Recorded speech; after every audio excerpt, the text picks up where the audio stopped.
All right, so hello everyone. Welcome to the short tutorial. And so today we had actually great talks. And so we had three regular talks, one short tutorial, and then in a moment we are going to have today's second and the last short tutorial in the conference. Today we have a special guest who is Ismail, and so he's actually an important contributor to the RL community. He already published two video courses on Udemy, and already he managed to reach out around 120,000 of students. So today Ismail is going to talk about how we can actually deploy machine learnings and how we can basically deploy R into the production using AWS. So stage is yours, Ismail. And also just a quick reminder to our participants. So on the way, you can drop your questions to the chat. And after the speech of Ismail, we will spend around 5 or max 10 minutes for your Q&As. But on the way, please don't hesitate to drop your questions to the chat. And Ismail, stage is yours. Thanks again.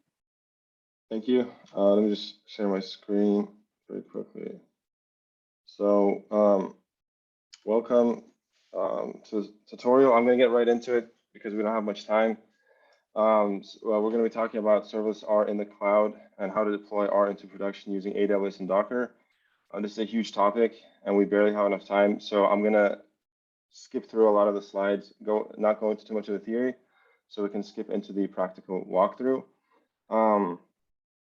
You can find me at LinkedIn. So I publish content. I try to publish daily, posts on R in production, that kind of stuff on LinkedIn. And this is the GitHub repository where I put all the code I'm going to be showing you in this tutorial, as well as steps for how you can reproduce this example.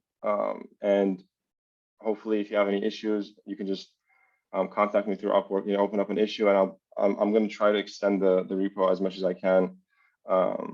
So that you can use it as a reference. So just very quickly about me, I am a independent R consultant, advisor, and trainer. I build end-to-end data solutions and data engineering solutions in R. I really pride myself in doing everything in R. And that's kind of where the expertise for this tutorial comes from. I like to give a very quick selection of some of the clients and industries that I've built R solutions for, because one of the biggest things that I come across when I'm teaching R to students is a lot of people feel that R is not capable just because other languages are more popular. So I like to give some selection of, like, these are all real clients, but more importantly here are like the industries, the full breadth of where like you can like what you can do with R. So, I've built two solutions, completely R-based solutions for the US Department of Labor, in fintech, biotech, blockchains, like any industry you can basically build our solutions with. So I kind of like to break down that mental barrier so people have more confidence when they're learning how to use R. And like Olgun mentioned, I am also a professional educator. So I have about 115,000 students on Udemy where I teach machine learning and data science with R, as well as AWS solutions architecture. So with that, let's just jump right into the actual topic of the tutorial, which is R in production. Again, excuse me, like a lot of my definitions are going to be very crude because I'm going to try to rush through this as quick as I can. By production, basically, we mean that your code is not living on your own machine, but is deployed in a location where it is environment independent and allows other people to access the result of your software. Instead of having to set up the environment themselves and to run your code, it's accessible in such a way where they can directly interact with it and use it for what it's meant to be used. So this could be, machine learning model, it could be a Plumber API, it could be a Shiny application, whatever it is. In our case, it's going to be a very simple R script. I try to create this example based on like the very minimal deployable unit, which would just be an R script, but it's scalable to like any sort of R-based solution that you might be developing. So that's basically what we mean by production. And again, this is the GitHub in case you want to follow up on this tutorial. And I'm going to because we don't have time, a lot of the resources that we're going to be using within AWS and even the code, they're all like I've built them out in advance so that we don't waste time with it. But in the repository, there are step-by-step guides and links to like different, like how to set up an AWS account, how to set up credentials, all that kind of stuff. So you should be able to follow along on the GitHub repo. And if anything is not very clear there, just open up an issue and I'll address it. So very briefly, what we'll end up learning throughout this tutorial, the main goal is how to deploy R into production in cloud serverlessly. But throughout this tutorial, these are some of the smaller topics that we're going to be picking up on. Containerizing your code, reading and writing from like external data sources, deploying R code, having your R code triggered on certain events or scheduled, so like what you would traditionally use cron for, and then proper logging, as well as decoupling global variables and credentials from your code. These are all, if we have time, there are a whole list of important concepts to understand when you're productionizing code, but these are some of them that we're going to touch on. Again, very quickly, very crudely, Docker is a tool that allows you to create reproducible environments. So a lot of us, we develop our code on our machines, and we spend time developing the code, and then we're able to run it and get the results we want to get. But then as soon as we send it to a friend or a colleague, all of a sudden things start breaking, and they stop functioning as they did on our own machine. Or the same thing is also possible if your computer breaks down, you go and buy a new computer. It's very difficult to recreate your existing, the same R version you had installed, the same R Studio, all the other system dependencies like R Java, all that kind of stuff. And this is very dangerous, especially in like a research setting. If you're running like clinical trials or you're working in a research setting and you're developing code that's very sensitive, the results are very crucial. It's very important to have a reproducible environment. So Docker allows us to create like an encapsulated environment that contains all the software and all the different dependencies you would ever need, and it allows anybody to recreate that exact same environment. So any code you run within that environment is going to be performing in the exact same way it performed on your machine. So that's the second benefit of Docker, though, is being able to abstract out the R layer from the deployment layer. So a lot of companies have like R-based teams that develop R-based models or apps or APIs, and the company's IT or DevOps team doesn't know R, but because of Docker, they don't need to know R. So the R team, as long as they have the knowledge of how to containerize their code within a Docker image, they can hand the image off to any IT or DevOps engineer and have them deploy it without knowing what's going on within the container. So this is like a huge benefit of Docker.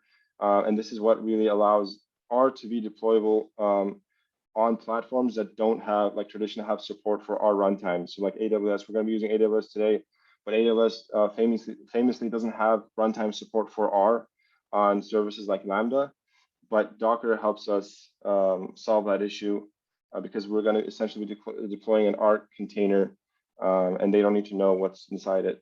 And AWS is one of the biggest cloud services providers in the world at the moment. It's also one of the oldest ones. They contain, they have a bunch of services and allow you to allocate any number of resources in, like, when it comes to storage or computation, like virtual machines and servers and that kind of stuff. They have almost 200 services, but there's no specific reason for somebody to prefer AWS. I prefer it because I've been using it for many years, and I have my clients use it, and I teach AWS. But all the concepts that we're going to learn here, like serverless and microservices and deployment production, all that kind of stuff, containers, all of that knowledge is immediately transferable to any other cloud service provider like Google or Azure. It's just that this is what I've been using for years, and that's why I'm, choosing to use it in the tutorial. Specifically, we're going to be using 4 services today within AWS.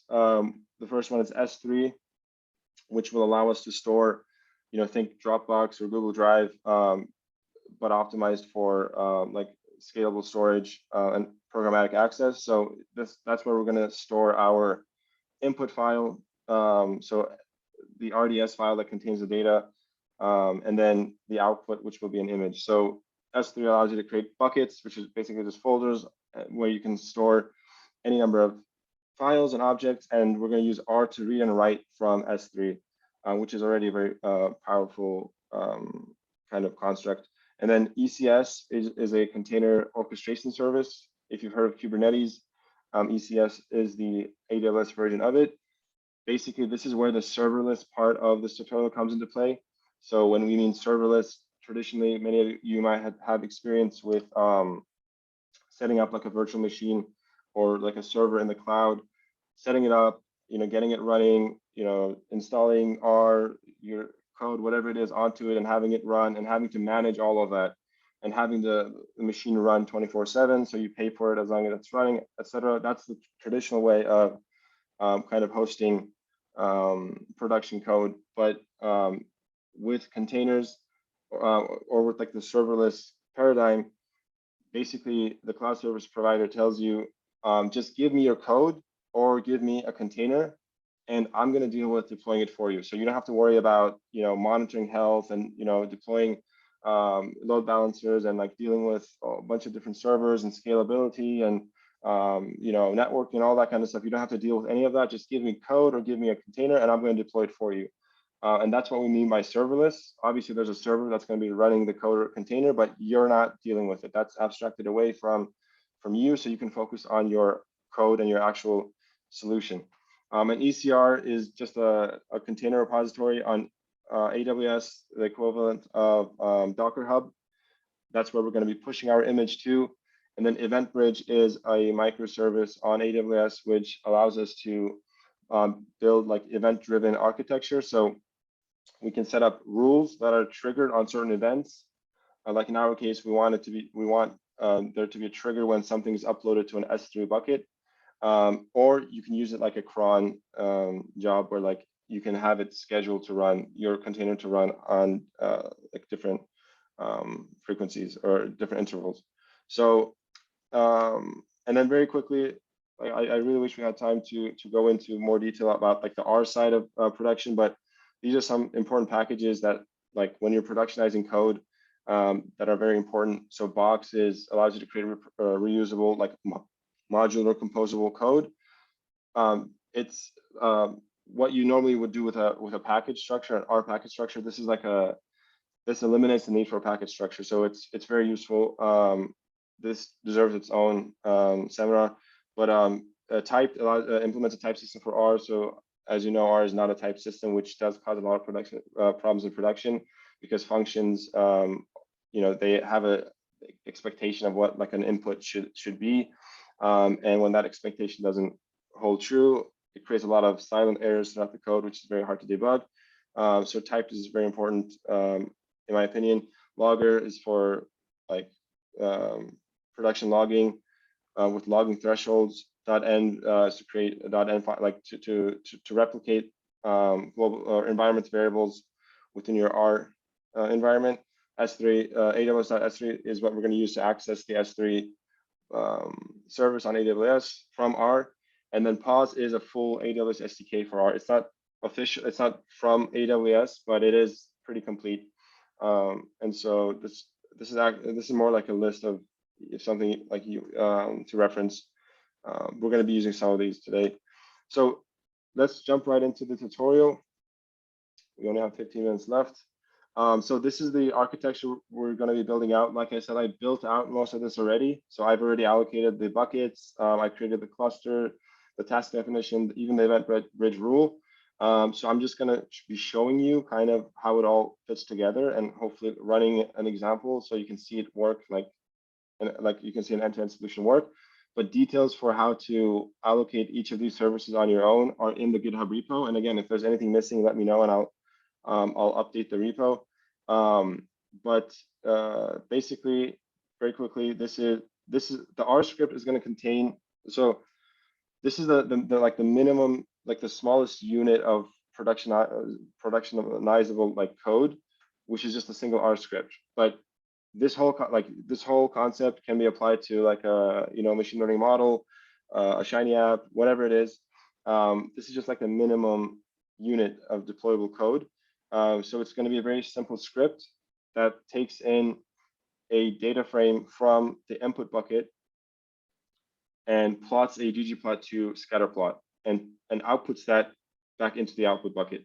So a very simple script. And our aim is to get this containerized so anybody can run it and expect the same results, and also deploy it into the cloud so that you don't have to set up this environment on your own to run it. And instead you can just upload the data to the input bucket and expect to see the result in the output bucket.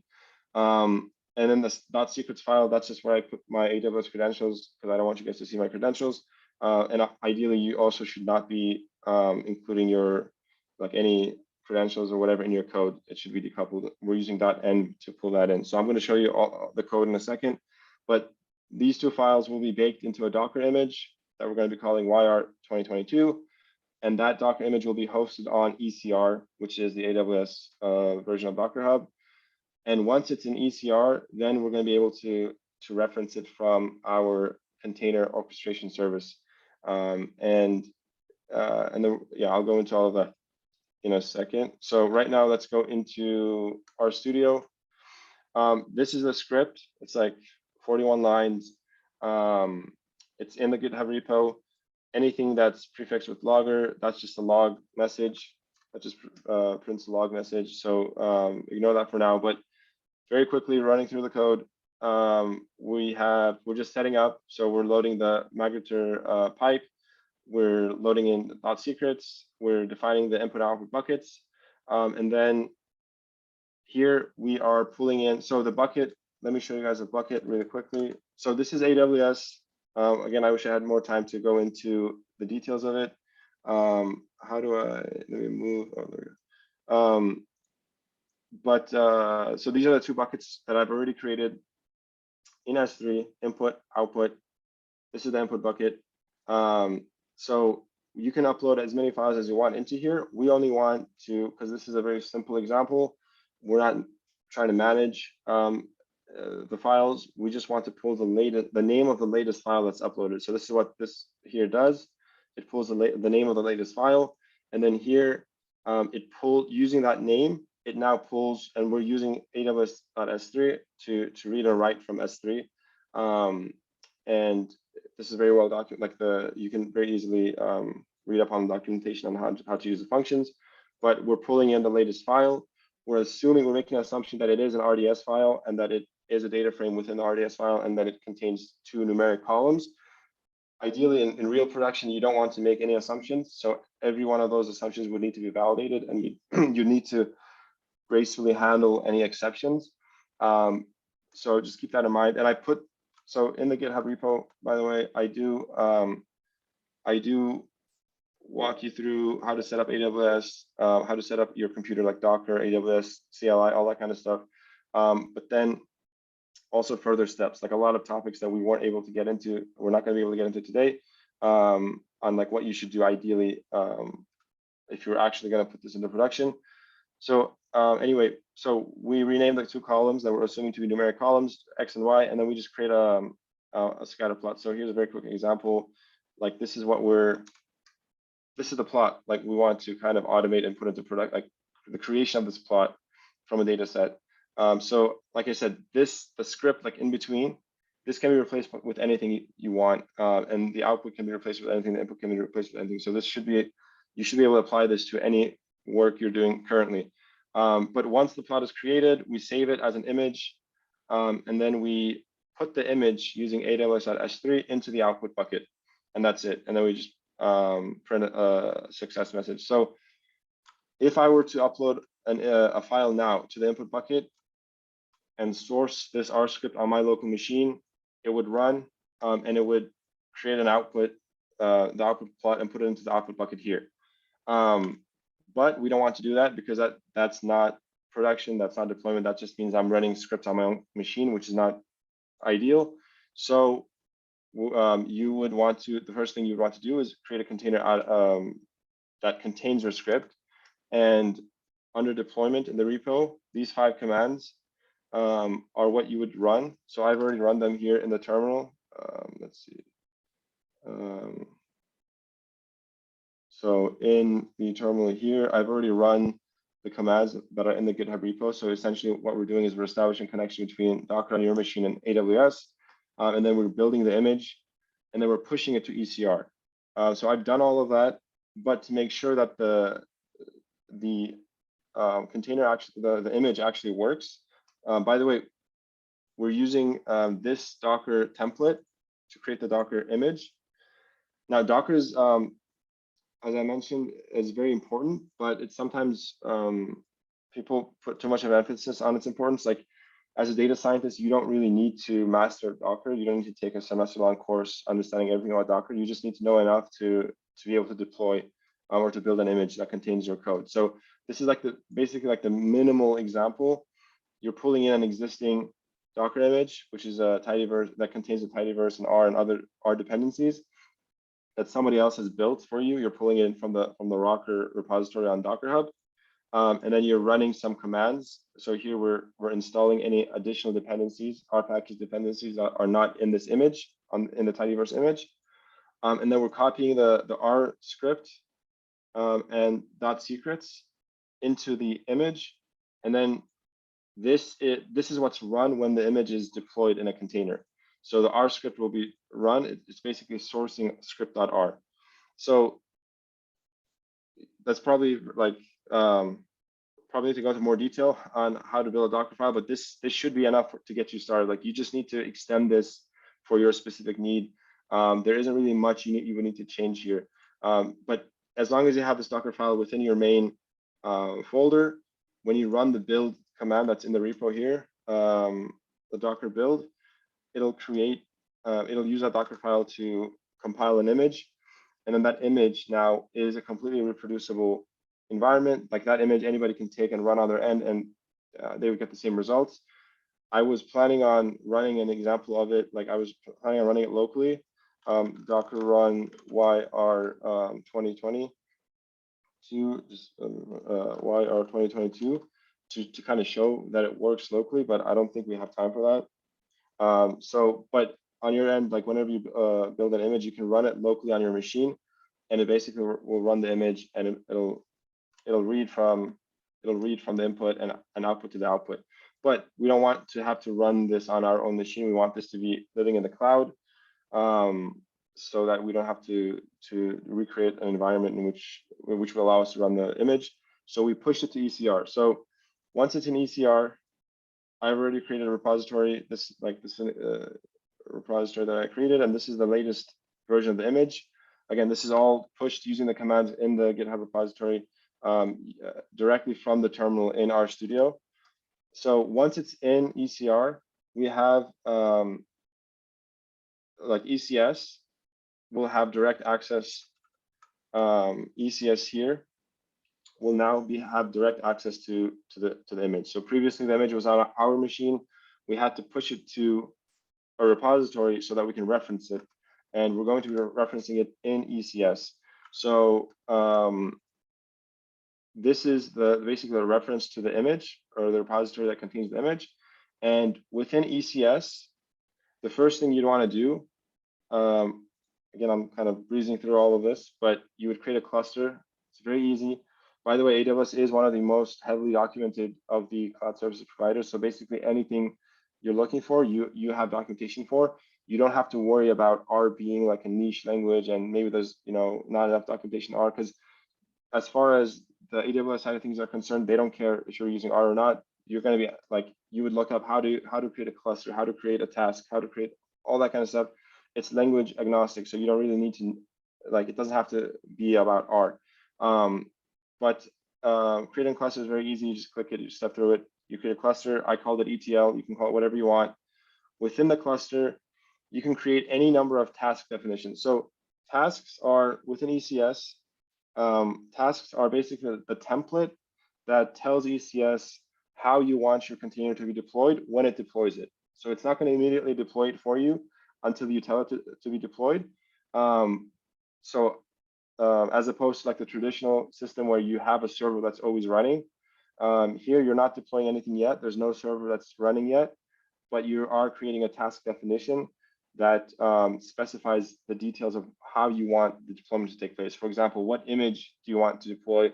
How big should the container be? That kind, or how big should like how much memory, CPU, etc. Should be allocated. So you define that in a task definition. I just called it YR 2022 in task definitions here. You can define as many task definitions as you want. So you can have like as many containers as you want. You can deploy them all at the same time. So more complex architectures will require you to have like multiple things. Like maybe you have an R Shiny app, but that has, relies on a Postgres database. And then there's like another machine learning model that's wrapped in a Plumber API, and all three are different containers. You can deploy them all at the same time. So I created a task definition already. It's very simple. Again, just you go to create task definition, and it's very simple. You don't have to deal with a lot of the details. You can just skip through it. So like you just specify the URL of the URI of the image that you want deployed. You don't even need a port for this case. You do if it's like an API or a Shiny app, and then you just go next, and then that's it. Like it's very simple. Nothing to be too scared about. In our case, we allocated 1 CPU and 3 GB. So this is what's going to be allocated to each container every time it's run. So one of the benefits of serverless is that it's infinitely scalable and it's immediately scalable. So you don't need to worry about dealing with load balancing, all that kind of stuff. For every single run, it's going to deploy a completely separate server. So you don't have to worry about, is it clogging up? If there are too many users, are they going to be getting the results at the same time? Like all that kind of stuff is taken care of for you. And then once you've created a task definition within your cluster, you can now deploy this container. So when you click on run task, make sure you click on task and not service. With under family, you're going to see all the task definitions that you've created. So we only have one, but this task definition contains the reference to the Docker container, Docker image that contains our R code. So once I click on deploy, this is going to be deployed, and it's going to start running. And because when it's running, so this container is going to be deployed. And because our R code is within this container and it references these input and output buckets, it's going to read from the input and output to the output. And it's going to work. Again, if I was planning to have more time and I was going to actually run it for you guys and kind of show you guys the log errors and show you that it's working, but we don't have time. So, which is unfortunate, but basically, if you were to click on deploy, this would deploy and it would run, and then you'd be able to upload a file here, and then you'd be able to see the output here. So instead, now I'm going to skip right into the last piece of this, which is, okay, like you set up your task definition. By the way, I do apologize. I'm not stopping for questions because I'm just trying to get through this as quickly as possible. We've created S3 buckets. We've created the Docker image. We've created that task definition. So now we have a way that we can now deploy this code. So our code is now in production, basically, in the sense that, in real world cases, there's a little more detail to it, but meaning that now our code, what it's trying to achieve, which is just to create a simple scatter plot, is now runnable independently of any environment or any other dependency. It's hosted somewhere and it's deployable. So like, let's say you have like a report you're running every week for your work or something like that, and you like put it into ECS. You can come into ECS and manually deploy. Like just click a button to manually deploy this and have your analysis run. Maybe it takes like hours to run, and then upload a report to the output, and you can do this manually, right? But we want to take it a step further, and we want to automate it. So we want this container to basically run every time a file is uploaded into the input bucket. And we do that using EventBridge. By the way, the microservices nature of this infrastructure has to do with the fact that each of these different services that we're using are services that belong to a third party that we're not creating on our own. Like we're not dealing with creating like storage management system. We're not deploying containers, all that kind of stuff. All of these are different services that AWS provides to us through an API, and we're using all of them to tie together our product. That's why we're able to call this infrastructure like a microservices infrastructure. But essentially, for the last bit of this, you would EventBridge. You would come into EventBridge, and you would create a rule. And I created one, but again, we're not going to have time to test it out. But it's currently disabled. But you can create. So this rule is defined to be triggered when an object is put into the input bucket. So whenever this happens, this rule is triggered, and the target is our task definition, which is YR 2022. So basically, the container that's going to be deployed would be deployed when we upload an object into the S3 bucket. So once, like, if I were to enable this, maybe with the last bit of time, I can show you. If we enable this, and then we come into input, this is the input bucket, and this is the example data set we created using the first two columns of the iris data set, just as an example, and we upload it into here. So we're uploading an image, we're uploading an RDS file to the input bucket. And this is now going to trigger the EventBridge rule, and we can watch in CloudWatch, which allows us to go through the logs that the containers are outputting, and those logs are defined in our R code, like we're using Logger. So if you go into YR 2022, this will soon, and we can come into here, cancel, into our cluster.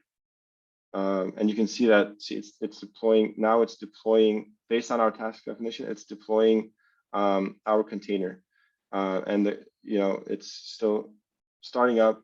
That's why it's serverless, because AWS is starting up the server for you, and these are the details of like what the server actually is. And then if we go into logs, we should be able to see once it starts running. The logs that are going to be created as the code is being run. So let's just give it some time. And then I'll take questions. Oh, there we go. So it's running now. And there we go. We have starting script, pulling latest file from input, creating scatter plot, plotting image, pushing image, and then this is the final success message. And we can just come into here as well and track the logs. So you see that eventually there's success. This image was created from this RDS file and was pushed to this bucket, and we can verify this by going to the output bucket, refreshing, and there we go. We have an image, and let's open the image, and there we go. So that is an end-to-end example of R running in production in the cloud, serverlessly using AWS and Docker. I think we can end there. I'll stop sharing. All right, that's great, Ismail. So it was a lot of information, very, very useful and very fruitful one. And so I also really much appreciate that you showed how we can do it in a serverless way, right? So because what you showed us help us to avoid having some EC2 machine, for example, install Docker client there and maintain it, deploy it, and so on. We just deployed everything using ECR and run the containers on ECS. And we did it, I mean, you actually did it, sorry. So you did it actually, you on the top of R. So everything was in R. So this is actually, I think, the great part. So I just encouraging our participants to ask questions. So please feel free to raise your hands if you want to just ask your questions directly to Ismail, and you can use your mic. If not, just also feel free to drop your messages or questions to the chat, and happy to pass them to Ismail. So Ismail, maybe let's just wait like 30 seconds or a minute. Okay. Arkadaş Türkçe biliyorum. Türkçe biliyorum. Türkçe sorabilirsiniz sorularınızı.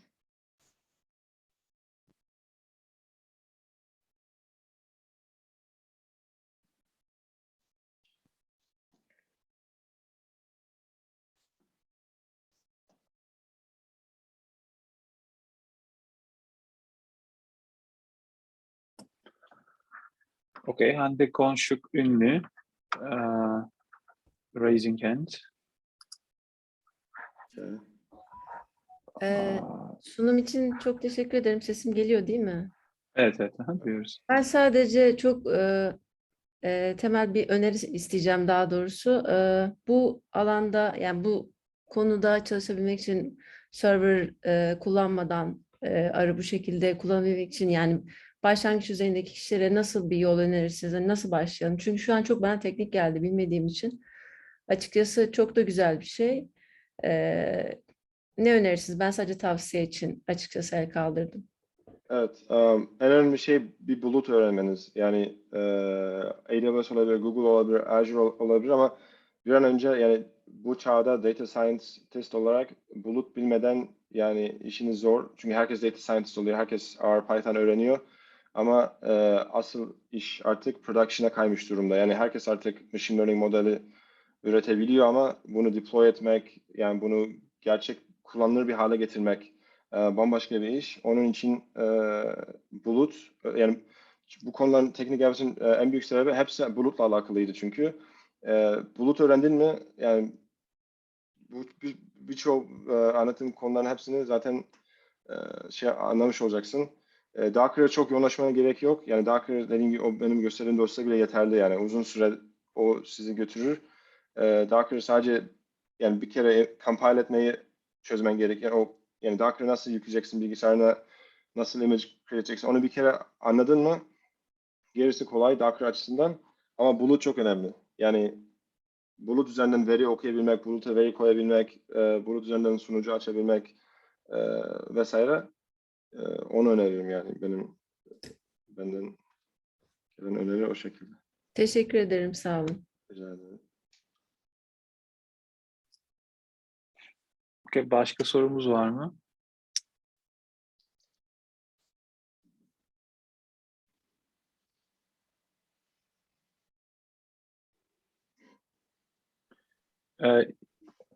Benim birkaç tane sorum var İsmail.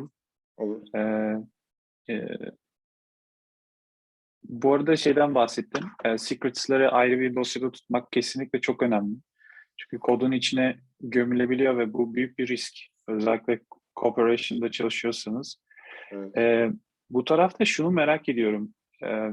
Örneğin biz Cerberus kullanıyoruz. Client tokenları ya da secretleri tutmak için Python client'ı var Cerberus'un ve hızlı bir şekilde okuyabiliyoruz bunları Cerberus'tan Python aracılığıyla.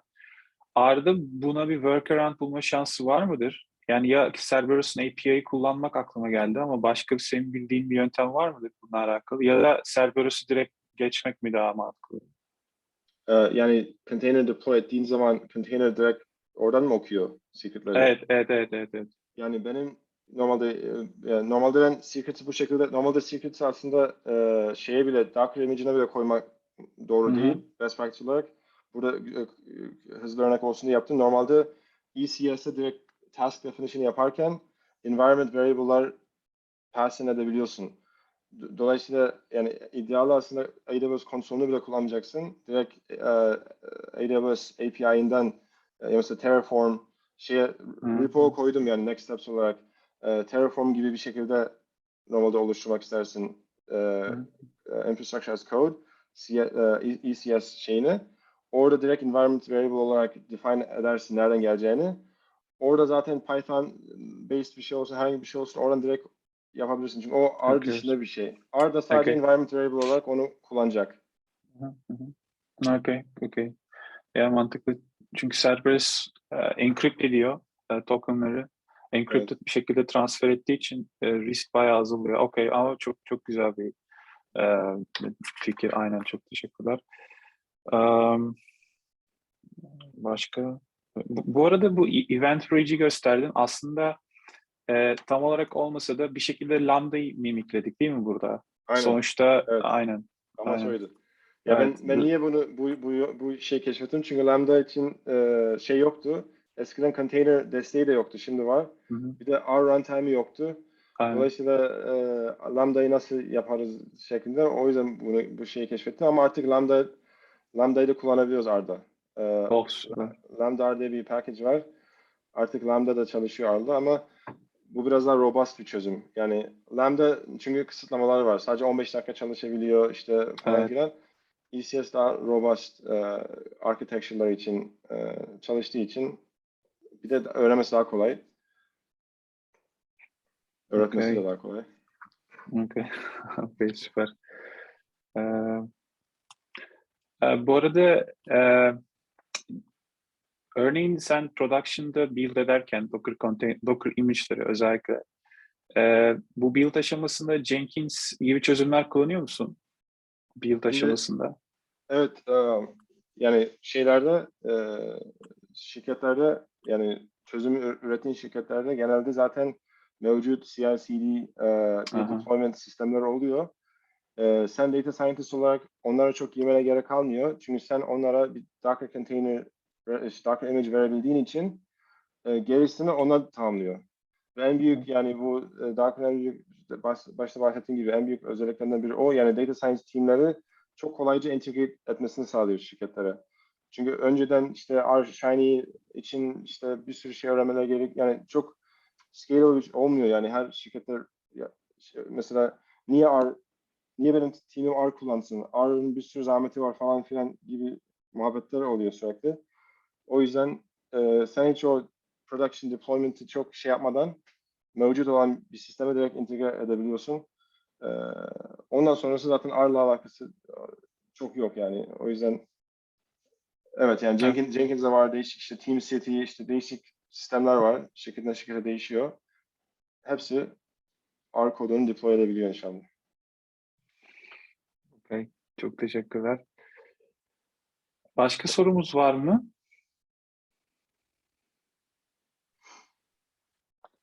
Şöyle chat'e de bakayım. Bir de yani şey I encourage everybody yani GitHub repo'ya şey yapsınlar. Yani onu ben uzun sürede maintain etmeyi düşünüyorum reference olarak. Yani bu production R'a giriş yapmak isteyenler için. Dolayısıyla orada herhangi bir sorunuz varsa bir şey eklememi isterseniz falan GitHub'dan lütfen şey yapın. Ulaşın bana. Şey yapalım yani onu güzel bir kaynak haline getirelim inşallah. Zaten linki bıraktık chat'te. Gördüm. Şu anda gözüküyor. Evet.